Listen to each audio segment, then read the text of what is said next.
Good morning, everyone. Paul Ruppel here with Fox 29 News Now. Hope you're having a great Friday. It's 10:38 on Friday morning. Thank you for joining us. I want to get you to some stories from our area. First, let's take a live look at the stock market.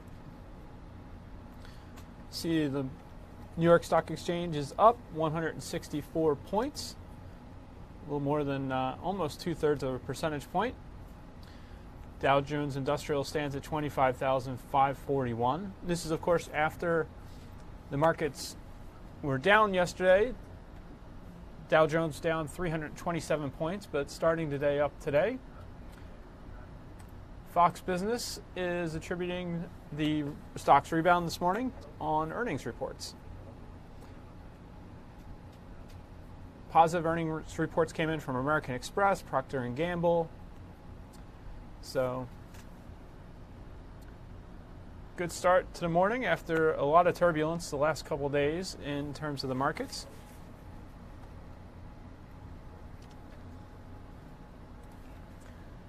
As far as local news, this is a story that's not just local, but across the nation. Excitement is brewing as residents across the Philadelphia area scramble to grab their tickets ahead of tonight's Mega Millions drawing. The jackpot stands at an all-time high of $970 million, almost $1 billion. I believe they typically revise that amount in the morning after seeing how ticket sales are going. So it could cross $1 billion. We'll see what happens, what the projection is a little later this morning. Our Steve Keeley was out talking to folks picking up their tickets, and here's his report. Are you a regular lottery buyer, or is it the $1 billion thing got you going? I come in probably like once a week and spend maybe $5 a week on it. So, but a little more today because of the jackpot going up? Definitely a little more today. We bought 5 tickets today. All right. Now, did you use their birthdays or any special numbers, or just let the machine go? I used my brother's, sisters, and mom's birthdays. And they're lucky numbers. Lucky numbers. So you're just hoping to win some tuition money for these kids, right? Definitely. I got 2 more, and that's it. It's Mega Frenzy for Mega Millions.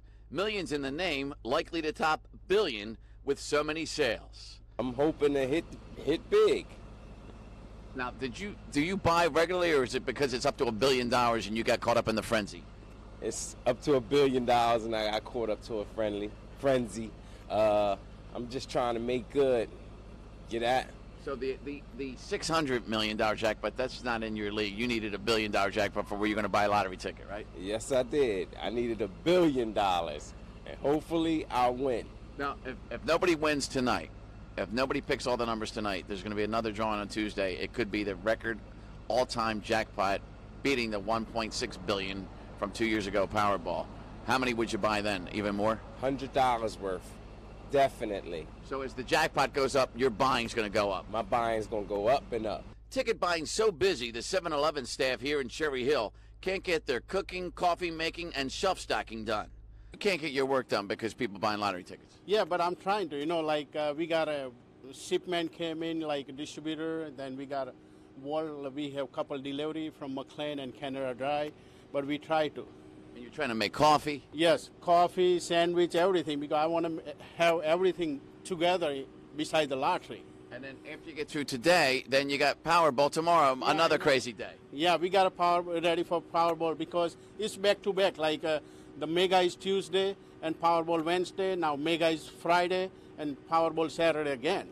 So this job is crazy these days. Yes, it is, because it's like 4 days a week, but it's constantly busy. Like last whole week, like it's been jackpot going, increase the amount on a jackpot, and like everybody's trying to hit the millions, The frenzy 7-Eleven clerks say hits its height with the lines out the door at the dinner time rush hour up until the last hour. Tickets sell till 10:45 p.m., 15 minutes before the 11 o'clock drawing. Then there's the tiny $500 million Powerball frenzy likely for tomorrow night. In Cherry Hill, Steve Keeley, Fox 29 News. Back to you. Good luck to everyone rushing out to pick up your tickets. Hope you pick up the winner. Our Sabina Kuriakos this morning was out on a story in Vineland, New Jersey. An investigation is underway in the Cumberland County community after a police-involved shooting turned deadly yesterday. Here is Sabina's report from the scene. We're in Vineland, Cumberland County, but the agencies involved in this shooting are the Lower Township Police Department and the Cape May County Prosecutor's Office, 50 miles from their jurisdiction. Now, we're standing right at the scene where investigators say a detective shot and killed a man. Let's go to video. First up, you're going to see a photo that witnesses say appears to be the black sedan that the man who police shot was driving. You can see, if you look closely at the windshield, three white dots. Those appear to be bullet holes in that windshield. Now, this all happened around 3:30 yesterday afternoon on the 2500 block of Delsey Drive. That's where we're standing, in the parking lot of a van rental company. Now, the state attorney general's office, of course, has taken over the investigation because this was a police-involved shooting, and investigators from that office say that police were conducting some kind of an investigation. They haven't said what kind of an operation it was. When they say, using police terms, that the officers encountered a man, that's when one detective from the prosecutor's office shot that man, and he died at the hospital where he was pronounced dead. We spoke with an eyewitness who described to us what she saw and heard, as well as the aftermath. Let's listen. As far as I seen, an officer shot a gentleman in a car. After he was shot, his foot must have rested on the gas pedal and his car was in reverse, and it just came back and rested to a stop, and I ran inside. I'm just glad that the bullets didn't hit me, honestly. It was very scary. Stop all this shooting, whether it's police crime or crime from, just regular citizens. Just stop the crimes. Tired of all the shooting and people dying. And police have not yet said whether that man was armed or what prompted authorities to use deadly force. We don't know how many shots were fired, how many officers opened fire. We do know that it was one detective's gunfire which hit that man and killed him. Back out here live, police not identifying that man yet. They're saying they're waiting until they can notify his family of his death. That's very least out here. Guys, back to you.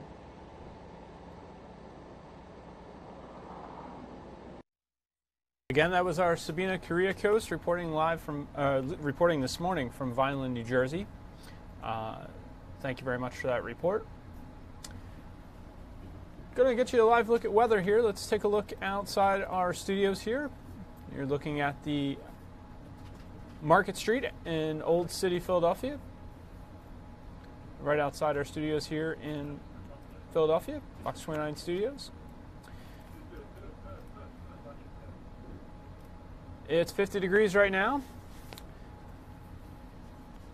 Got off to a chilly start in the 30s in a lot of places, so probably the coldest morning of the season so far. Dew points at 37 degrees. Had a little bit of frost out in the suburbs, some frost advisories and frost warnings across the area. Right now our winds are out of the southwest at 9 miles per hour.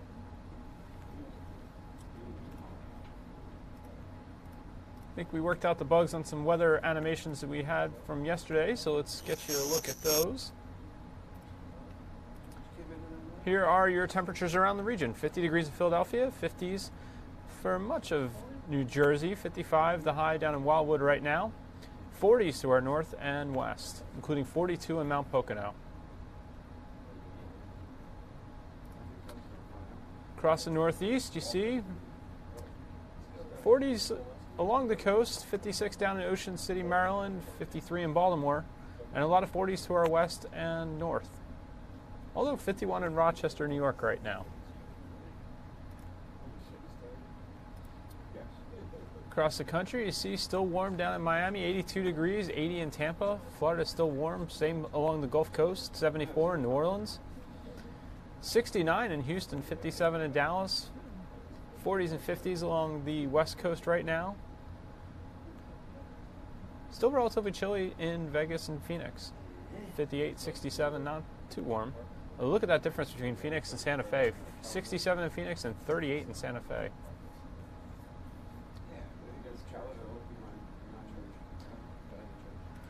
Right now, visibility in our area pretty good.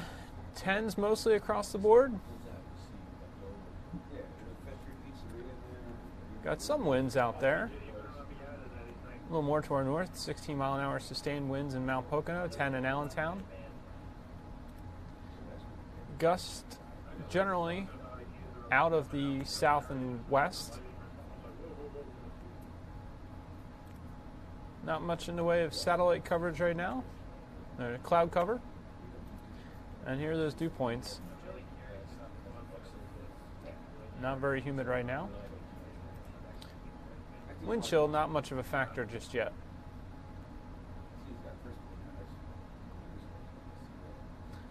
Let's take a look at your Fox 29 7-day weather forecast from Fox 29 Weather Authority. Clouds build today. Off to a nice sunny start, but we'll get some clouds later today. 61 for a high. We're calling this a 6 on our weather by the numbers. Saturday for the Temple home game. AM rain, 65 degrees, 44 for an overnight low. Brisk for the Eagles game on Sunday. 50 degrees for a high, 37 for an overnight low. Again, another 6 on our forecast by the numbers. Monday we'll be off to a cold start coming off that 37, 54 for a high, 45 overnight. Tuesday, a little bit of a more mild feel as we get back to 60 degrees. 56 on Wednesday, gusty and windy. And Thursday, sun and clouds, 56. So some nice sleeping weather. It might be a little chilly, but you can crack the window and enjoy the 40 degrees most nights. 37 is going to be a bit chilly Sunday into Monday.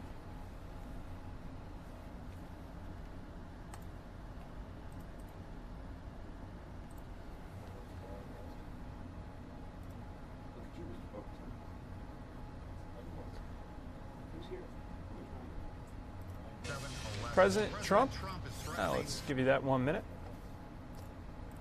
There we go. President Trump is threatening to use the U.S. military to stop a massive migrant caravan from crossing illegally into the United States.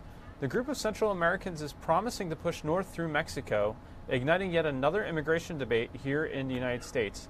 Fox's Doug Luzader has more this morning from Washington. President Trump is threatening to use the U.S. military to stop a massive migrant caravan that is growing by the hour from crossing into the United States. Where they started in Central America, they're, afraid and, they're afraid for their lives. They're trying to escape gangs and obviously big violence there. That's why they're making the trek this way. Let's get down to Washington, D.C. and Doug Luzader with all that. Doug. Well, and listen, that's still a question. I mean, is it escaping gangs and oppression and so on? Is it seeking economic opportunity? I mean, those are questions that will have to be ferreted out here. This caravan is making its way toward the United States, though, and it's not clear what, if anything, will be done to stop them. They just keep coming. 3,000 to 4,000 immigrants singing the national anthems of Guatemala and Honduras. But their sights are set on the United States.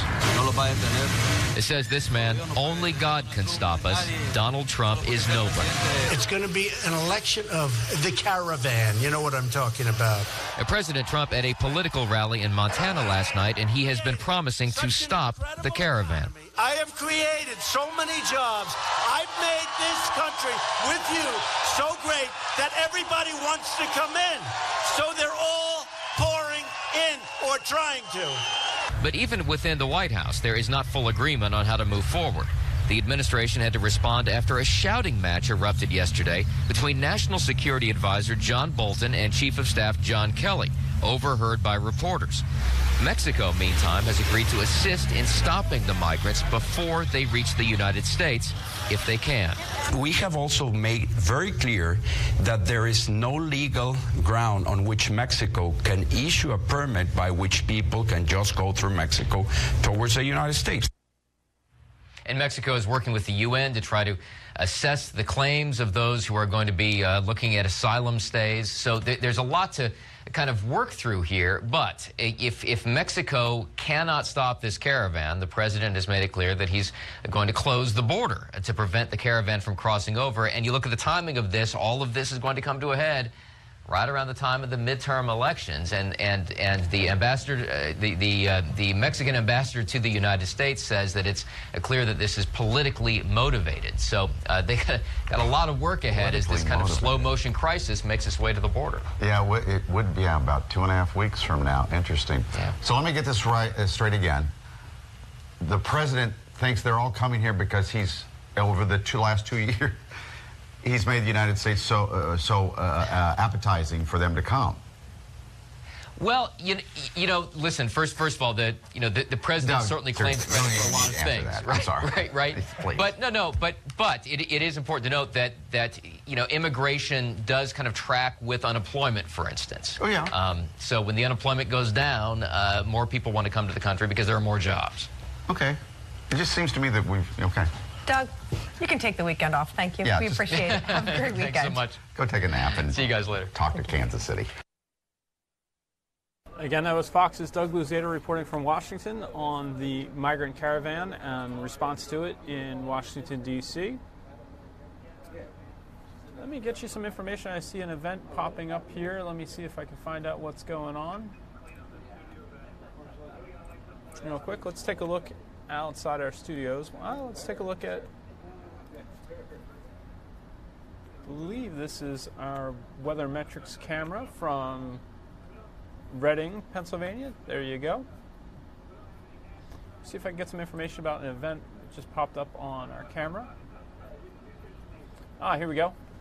This is expected to be Senator Bernie Sanders kicking off a 9-state swing to help boost progressive candidates up and down the ballot ahead of the November 6 elections.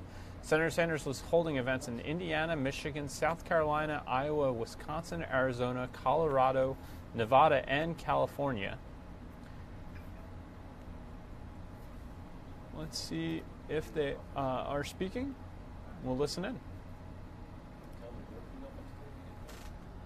And he got security because he needed.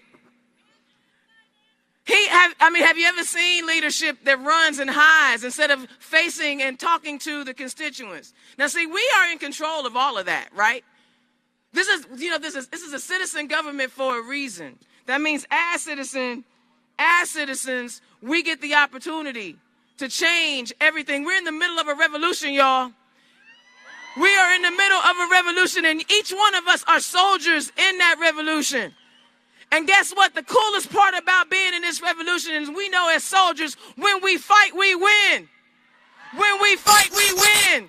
Liz Watson is fighting for you. She is fighting for each and every one of you to make sure you have fair wages, quality health care, all the good things I've mentioned before. All right, we're going to take a little bit of break. Don't y'all go nowhere.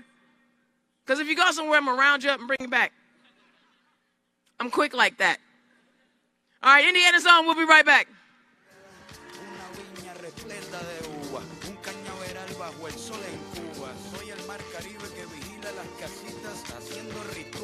Y agua bendita del viento que peina mi cabello. Soy todos los santos que cuelgan de mi cuello. El jugo de mi lucha no es artificial porque el abono de mi tierra es natural.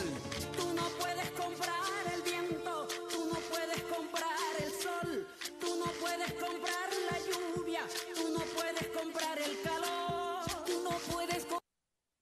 Again, you're watching an event where U.S. Senator Bernie Sanders is kicking off a 9-state campaign swing. He's out to boost progressive candidates up and down the ballot ahead of the November 6th midterms. This event is in Indiana. Other states we'll be visiting include Michigan, South Carolina, Iowa, Wisconsin, Arizona, Colorado, Nevada, and California. We'll take you live when we see the senator speaking. In the meantime, let's take you to one more local story from our area.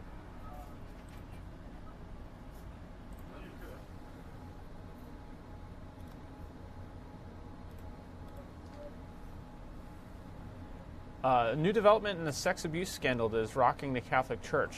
Prosecutors have now served subpoenas on dioceses across Pennsylvania, including Philadelphia and Allentown. They're going after secret files and want to talk with high-ranking officials in the church. This comes on the heels of an explosive grand jury report released this summer that named 301 predator priests. The allegation in the report, the grand jury report, as it was released by State Attorney General Shapiro. Joining us this morning was Attorney Fred Tisi. His first case involved the priest being indicted for child porn. Let's listen to what he had to say when he was on the set with our Mike Jarek and Karen Hepp this morning. There's the clip. Let's watch. You know, yesterday I saw you at our 10 o'clock meeting, or 10:30 meeting. Yes. We all went home. Never thought this would be the headline in the paper. Look at that. The fear of God. And then on the Philadelphia Inquirer, I'm going to switch right now. Here we go. There you go. Opens probe of PA diocese again. Here we go. Philadelphia, Allentown included once again. So this is now the feds, a federal grand jury that will be investigating the church here in Pennsylvania. Prosecutors have now served subpoenas on 8 dioceses across Pennsylvania, including right in our area for Philadelphia and for the Allentown diocese. What they're looking at is secret files. They want to talk with high-ranking officials in the church about covering things up. It all comes on the heels of that explosive state grand jury report that came out this summer talking about all the predator priests, hundreds of them, and hundreds of child victims. Yeah, and maybe thousands of victims. Attorney Fred Tisi is here. I thought this thing was over. I think a lot of people did. And, you know, I was a federal prosecutor for years, and I've been involved in these types of investigations. And you issue grand jury subpoenas, you grab documents, you start putting people in front of the grand jury. But the question is, what's going on here? I mean, if it's a federal RICO, Racketeering, Influencing, Corrupt Act, that's not going to hold. I mean, they're very kind of certain enumerated, predicated felonies. It's got to be a racketeering thing. So it's... The federal government has very kind of limited jurisdiction. Look, don't get me wrong. What happened to these young children over decades is just an unspeakable, monstrous evil. And it calls out for remedies. But at this point, I'm not sure what gets accomplished here, and I'm not sure what the feds are going after and what they're looking for. What do we know about the timeline for what they're investigating, that they're looking at specifically? Well, you know, interesting, under federal RICO statutes and conspiracy statutes... Remind everybody what RICO is. Yeah, it's what you got for the mob. Yeah. RICO was passed in 1970, was given to us by Congress. The first time it was ever used was against Hell's Angels in California in the 70s. And it's basically to go after a corrupt organization that engages in a pattern over a set period of time of what they call predicate racketeering things. Money laundering, extortion, terrorism, okay, robbery, mail fraud, wire fraud. Those are the kind of things that a large enterprise, and an enterprise can be anything. It could be Hell's Angels, it could be a large corporation, it could be, remember, Enron, all these companies, I mean, it could be anything, as long as it's engaged in criminal activity. Ongoing. I always think of statute of limitations, stuff like that. Right. Is that out the window? Well, you know, it's interesting. The statute... Are we going to see priests on the stand? In my opinion, no.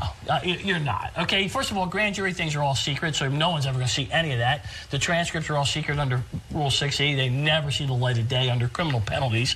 And so this investigation is going to go on. I mean, whether or not there's going to be... The only time you'd see a priest on the stand is if there's an indictment and the church is now sitting in the courtroom at 6th and Market, a block and a half up the road, being hauled to answer for federal violations of specific federal crimes, and I'm not sure. What about some of these young people or the priests were sent from state to state? You know, they were hiding priests from parish to parish, maybe moving from state to state? You know, there's a thing called the Mann Act, and the Mann Act dates from the mid-1800s, which says it's illegal to take a minor across state lines for immoral purposes, all right? And any priest who took a young child across the state line to do that would be guilty of a violation of the Mann Act. It's a federal crime, all right? Now, the question is... First of all, a violation of the Mann Act is not one of these things. Remember I was talking about a RICO predicate? You know, RICO has to be certain enumerated crimes. That's not one of them. They must have some strategy, though. It's interesting that this is all going to be happening right here. As you mentioned, the whole district is right here in Philadelphia. We've seen Philadelphia. This was where Monsignor William Lynn, the highest-ranking members of the Catholic Church, were brought to bear right here. That's right. Yeah, this has been ground zero. Look, like I said, what happened was a horrible thing. I mean, you got to give the church credit for trying to fix it. Whether or not they're fixing it fast enough. But they didn't. That's the issue. It's after 2001 is what they're looking at this time period. In 2002, the church came out with a zero tolerance, and all this stuff happened after that with more children. And you asked me about statute of limitations, okay? The statute of limitations says if you're going to bring a charge, you got to bring in a certain amount of time. Generally, in federal court, that's 5 years. But if you charge a conspiracy, like people are getting together and doing something, as long as the last thing that they did, let's say a child was molested within the last 5 years, and you say that that was a conspiracy by the church, you can go back to the dawn of time. That's right. You can go back to the dawn of time. So, you know, if the feds have evidence that there's kind of an ongoing conspiracy, now that's different than RICO. It's just a straight-out conspiracy to violate federal law. I mean, maybe you can come up with a mail fraud count or kind of a wire fraud. Right, if there was this fraudulent thing, and that would be tough. You know, the federal courts are very tough about how they look at RICO, and they put you on a short leash when you're a prosecutor. All right, we'll see. Fred, thank you. We'll Thanks be back again and again. We appreciate it. Thanks for having me. Again, that was former federal prosecutor Fred Tisi talking about the federal investigation that's occurring into the church abuse scandal. Subpoenas received and acknowledged yesterday by districts across the state of Pennsylvania. I believe it was 8 in total, including Philadelphia and Allentown locally. Let's get you back out to, we mentioned we were going here in a little bit. This is a rally in Indiana where U.S. Senator Bernie Sanders is expected to speak. He's starting a 9-state campaign swing to try and boost progressive candidates. Looks like someone is introducing the senator now, so let's listen in. The blue shirt wearing billionaire who's selling his own goods that are made in USA and screwing over his employees and lying about it. They're not going to allow Tennessee Trey to buy another term in Congress where he does absolutely nothing for the working people of the 9th Congressional District. All across Indiana, across this nation, working people and everyday citizens are all too often forgotten and are engaged in the ever working for change. You know, in organized labor alone, more than 260,000 working people joined a union last year, and 3/4 of them are under the age of 35. It's true. Working people are waking up, and we will not be silenced anymore. We are done being pushed around. We're done being walked over, talked over, and told to sit down and shut up. We need your help, friends. We need your help to spread the word and get the vote out. I want to thank all of you. I want to thank all of our elected officials for what they do. Thank you, and God bless.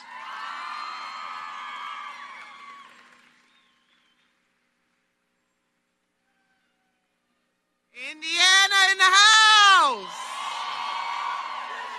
Oh my God, it is such a pleasure. I'm Nina Turner, president of Our Revolution. And this is about our revolution. In the great state of Indiana, this is about the revolution. All across this great country, it's about the revolution.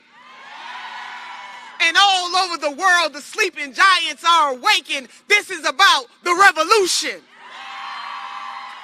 So, Indiana, this is about you. This is about the generations before you. And this is about the generations after you. And that is why it is so important that we are out here today to vote with the one and only Senator Bernie Sanders. It is such a pleasure to be joining Liz Watson, who's running for the people in this great state. But Indiana, can we have a really frank discussion about where we are, where we were, and where we need to be? Because there is no force on the face of this earth greater than people power determined to make a difference in this world. Not big money, not bigger than the people.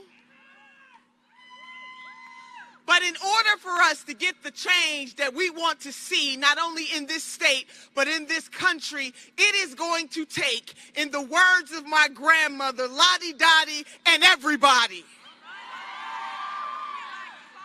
So whether you are black or white or brown or yellow or red or somewhere in between, it is going to take people power to shake this up. And just as some of the folks who are elected to office have lost their way and forgotten that the power that they hold belongs to the people, and ultimately, at all times, they will have to answer to the people. But sisters and brothers, we can't fall asleep. In a democracy, we must be on, up and popping, hashtag show enough woke at all times. And so, Indiana, we're going to show them how awakened we are by making sure that we get out to vote, because the greatest equalizer that we have is one woman, one man, one vote. It is the place where we are equal. Now, Indiana, I heard a rumor that I don't want to believe is true, but I heard you guys rank 50th when it comes to voting. So we got to change that, and that change starts today. Now, I just want to tell you that only all that we love is on the line. That's all. And that might not seem heavy to you, but it's just all that we love is on the line. So whether it's about jobs are on the line, whether it's about making college affordable is on the line, clean drinking water is on the line, the environment is on the line. Women having access to their bodies is on the line. Only all that we love is on the line. So I want to close with the immortal words of the wonderful, phenomenal, fierce Harriet Tubman. And she said these words: if you hear the dogs barking, keep going. If you see the torches in the woods, keep going.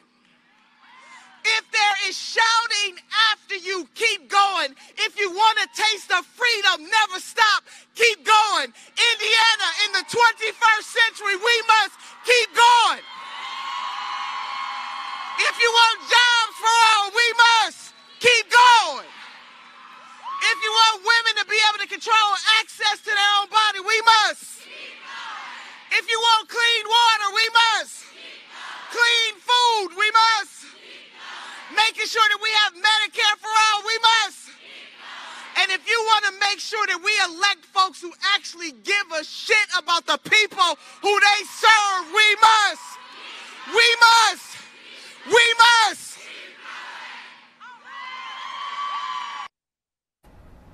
Apologize for a bit of language there during that speech at the rally in Indiana, where Senator Bernie Sanders is expected to speak shortly.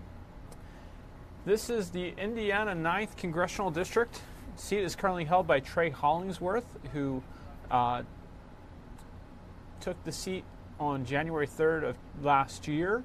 He replaced Todd Young, who was elected to the U.S. Senate. So Republican Trey Hollingsworth is the sitting congressman from this district, and Liz Watson is the candidate who is seeking to replace him. She is she's the Democratic candidate, workers' rights attorney. Describes herself on her website as a fifth-generation Hoosier and a labor and employment attorney who spent her entire career fighting for working families, and touts her endorsements from labor unions. Senator Bernie Sanders is kicking off a 9-state tour where he is seeking to boost progressive candidates in the midterm elections that are coming up on November 6th. You're watching a rally that's occurring currently. We're waiting for Senator Sanders to speak there. In the meantime, let's take another look at the stock market. Right now, stocks are up 157. Last I looked a moment or two ago, they were up over 200, so might have been about a session high a little while ago. Maybe not quite. It looked like they were a little bit higher shortly after 10 a.m., but Still up about 2/3 of a percentage point. Dow Jones Industrial Average at 25,546.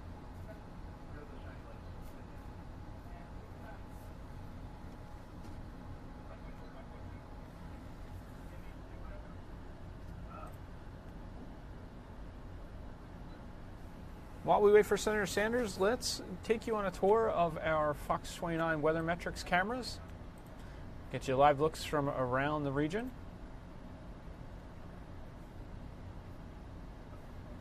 Including some beach shots. Saw some nice ones out there. Not sure where that... Oh, so this is an event I saw.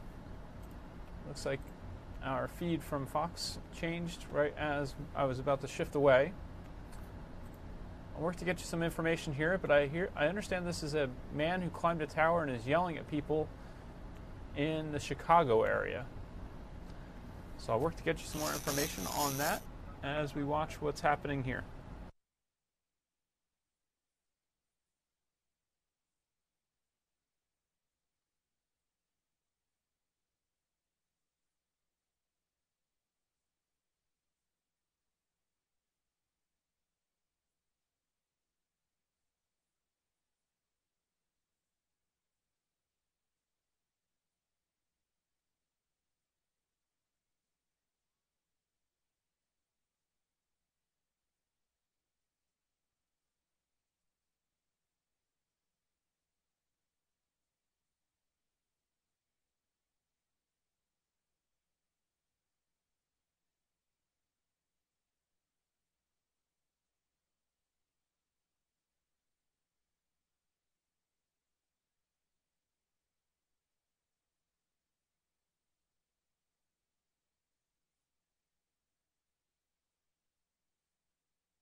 Excuse me, I misspoke earlier. This is from South Florida. This is Hialeah, Florida. WSVN is the source here. And again, this is a man who has climbed what looks to be a communications tower and is shouting down from the tower.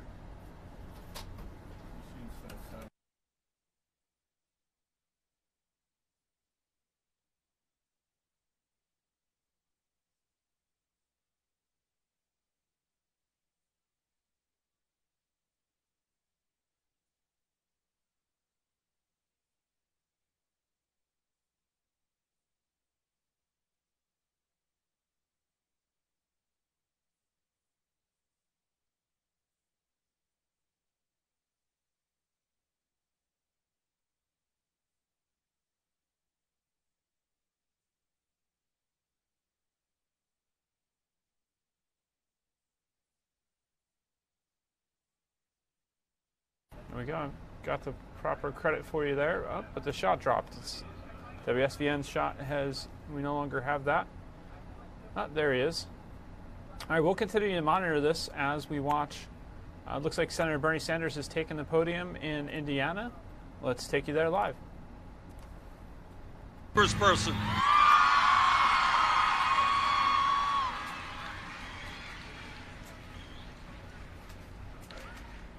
Let me kind of cut to the chase. And that is that we are living in an unprecedented and pivotal moment in American history. And you right here in Indiana, in the 9th District, can in fact play a monumental role in the future of this country. Now, what my Republican colleagues want is for people not to vote. They were delighted that in 2014, 4 years ago, the last midterm election we had, in America we had the lowest voter turnout since World War II. And they were ever so happy because working people didn't come out and vote, young people didn't come out to vote, and billionaires like the Koch brothers were able to buy the election.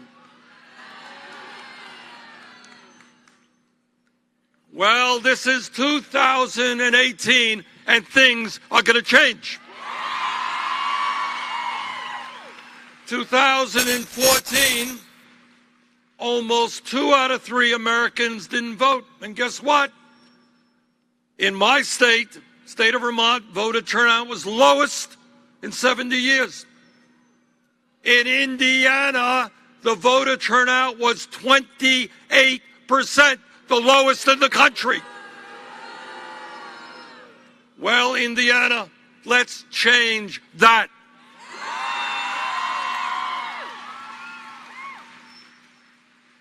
I have zero doubt that if instead of 28% of the people voting in Indiana, 50%, that's not a heavy lift, 50% of the people come out and vote, this is your next congressperson.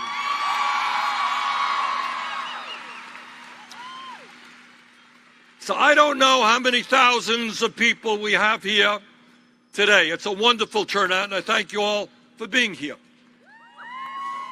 And I know that each and every one of you is going to be voting for Liz.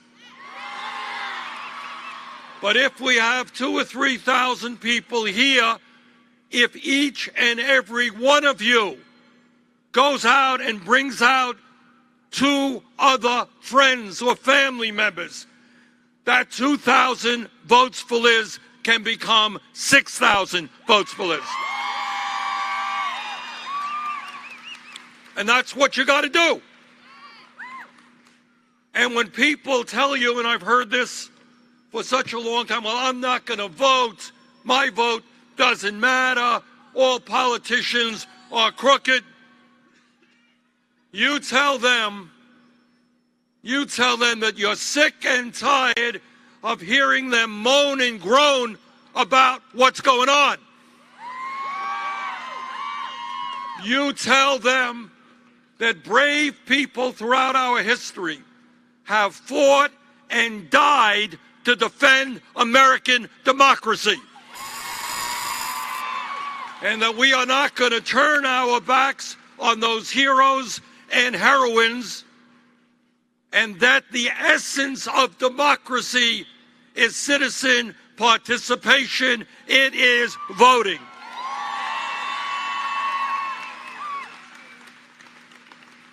So you tell your friends who don't want to vote or are thinking of not voting, tell them that if they are happy with a $7.25 minimum wage, if they think that's a great idea, tell them that you think that if somebody works 40 hours a week, that person should not live in poverty, which is why Liz and I are going to raise that minimum wage to $15 an hour.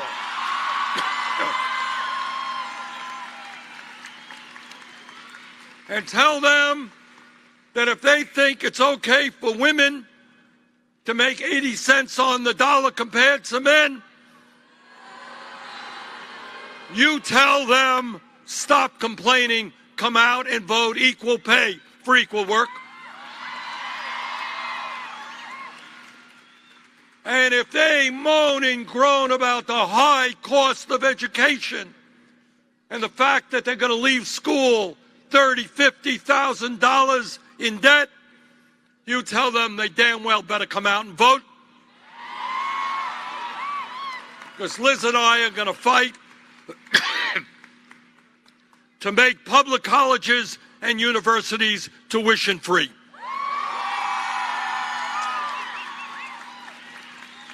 And for the millions of people who are struggling with outrageous levels of student debt, we say, no, we're not going to give $1 trillion in tax breaks to the 1%, which is what Trump and Liz's opponent like. We're going to use that money to lower student debt.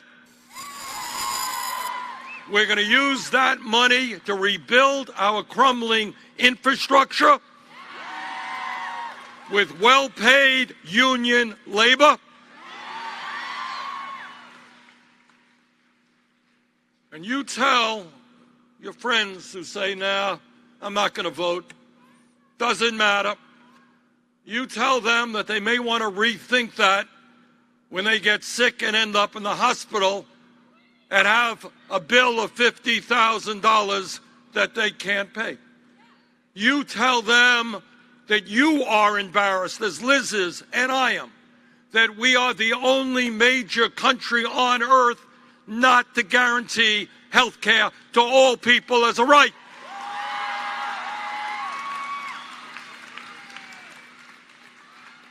And that is why, if I have anything to say about it, we are going to pass a Medicare for all single-payer program.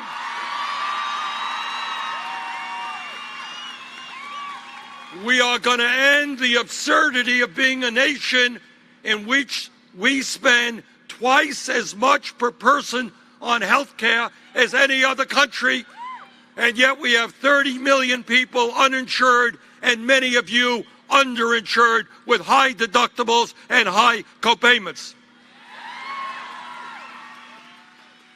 Brothers and sisters, health care is a right, not a privilege.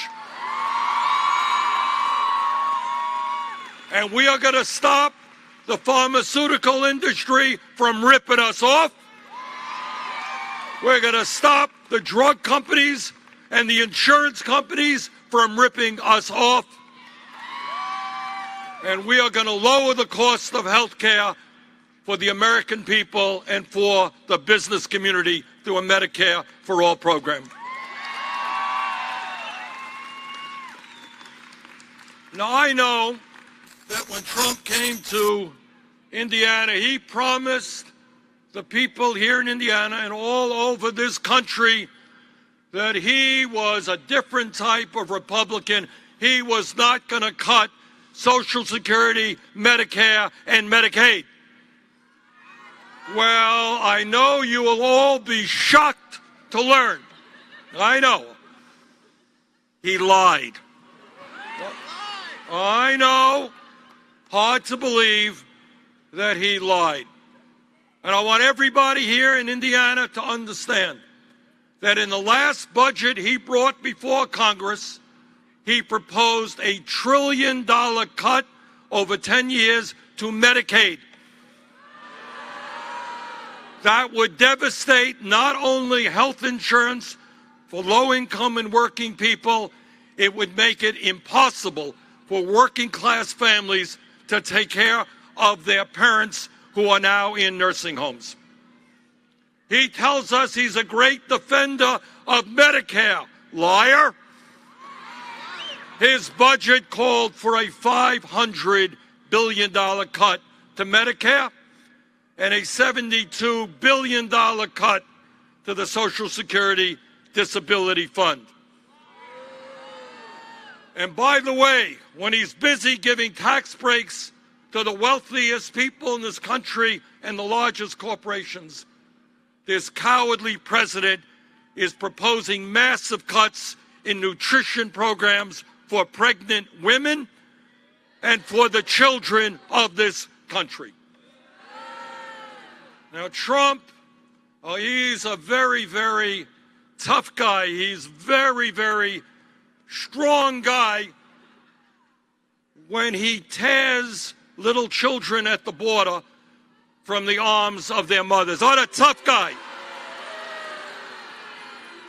But he ain't such a tough guy when he has to deal with Putin.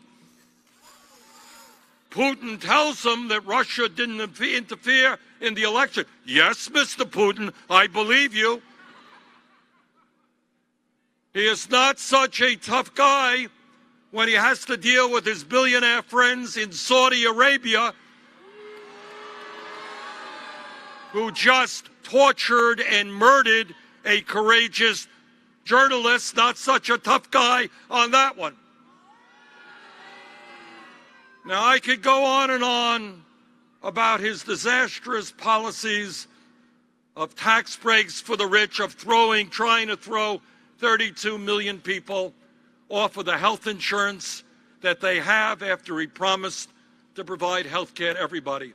But there is another issue out there that, to me, is even more significant about this president and the Republican leadership. I don't have to tell anybody here today that our country, since its inception, since settlers came here, have treated minorities in a shameful manner. Going back to what we did to the Native American people. For hundreds of years, what we have seen are brave and courageous people standing up and saying, no, we are going to oppose slavery and discrimination. We are not going to allow women to be seen as second-class citizens. We are not going to be prejudiced against people in the gay community. We are not going to be religious bigots. And for hundreds of years, we struggled as a nation to try to end racism and sexism and homophobia and religious bigotry.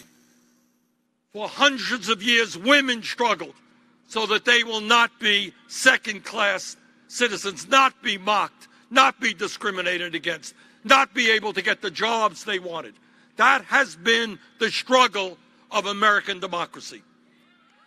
And for years and years, we have been winning that struggle, becoming a less discriminatory society.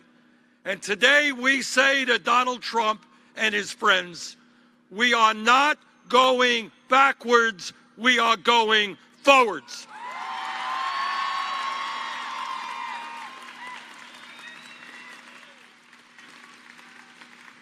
So, brothers and sisters, Trump and his billionaire friends want you to sit it out.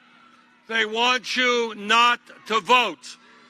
And what I believe is that in this great country of ours, in the United States of America, we are not going to have more income and wealth inequality than any other country. That in this great country of ours, we are not going to tolerate discrimination. That in this great country, we're not going to be the only nation on earth, major nation, not to guarantee health care to all people. This is a great nation, and we are proud of this nation. And that is why on November 6th, we're going to come together and elect Liz Watson as the next congressperson. Thank you all. Okay, kid. All yours. Again, you've been watching U.S. Senator Bernie Sanders promoting progressive candidates, starting a 9-state swing across 9 states. Starting there in Indiana, touting a candidate who's running against a Democratic candidate who's running against a Republican who just gained the seat last year after the election of a U.S. Senator. Her name is Liz Watson. She's about to speak. We'll listen in for a little bit to what she has to say. Here with us today.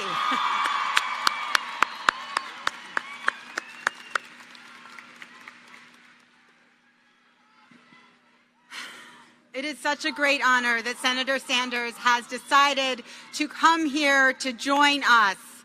He is here today because he knows what we know.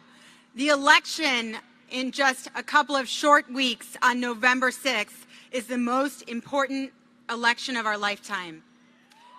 And what we do between now and November 6th really, really matters. It will make a difference to our future and to our world. And that's what's on the line here, my friends. The eyes of the country are on us here today. Tens of millions of young people who can't yet vote, who are afraid for our country, are watching and waiting for us to do the right thing for the America that we know and love. Let's do it for them, and let's do it for all of us. My friends, this is not a dress rehearsal. This is the real deal. Now is our time. This is our chance. Today, we are going to make history together.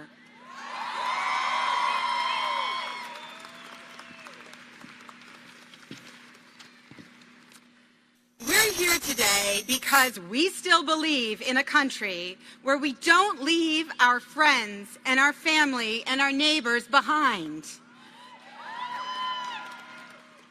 We all deserve a fighting chance to get better when we get sick. We all have the right to get together with our coworkers to bargain for our fair share. We all ought to be able to go to school and get an education and build a better life without spending decades buried under a mountain of debt.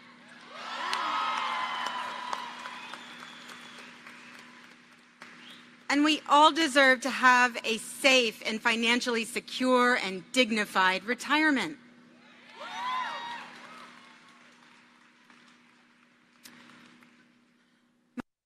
And you've been watching U.S. Senator Bernie Sanders at an event in Indiana touting a progressive candidate there.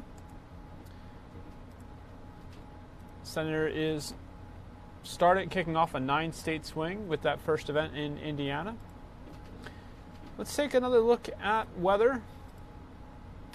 Ultimate Doppler, clear for our area.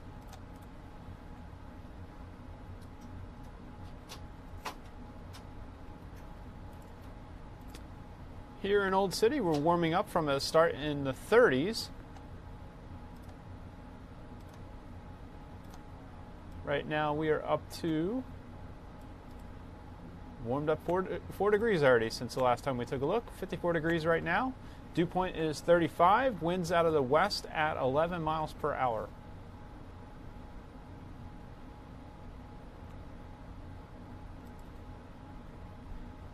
It's a beautiful day out there right now outside. Our nice blue skies.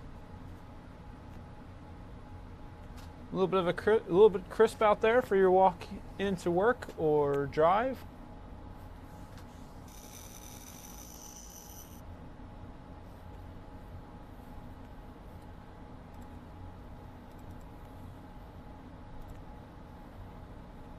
As I mentioned, temperature starting to warm up across the area.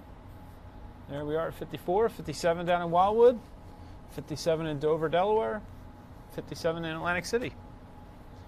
50s across much of the area, 47 up in Mountain Pocono.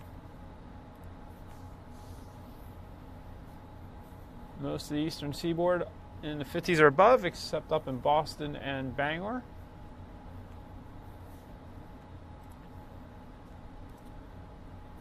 And there are your national temperatures right now.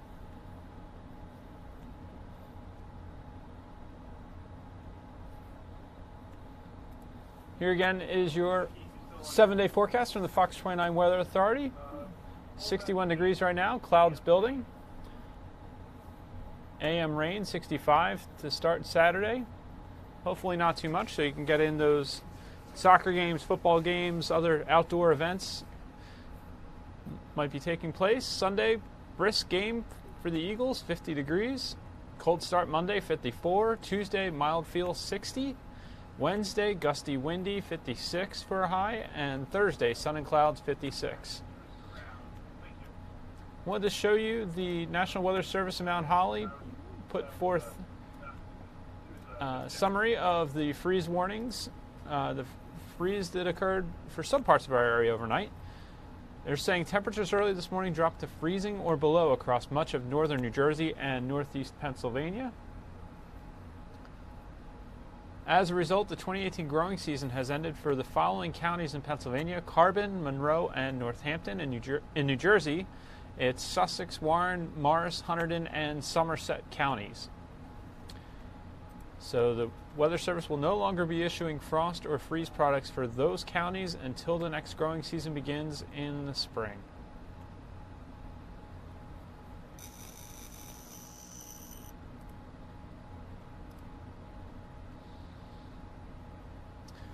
So I want to thank you for joining us today on Fox 29 News Now. Hope you have a great Friday and a great weekend. Thank you for spending a bit of your morning with us. We're here every day after Good Day Philadelphia. Sometime between 10 a.m. and 11 we usually get started and try to bring you some live events from around our area. As I said, have a great weekend and thank you for your time.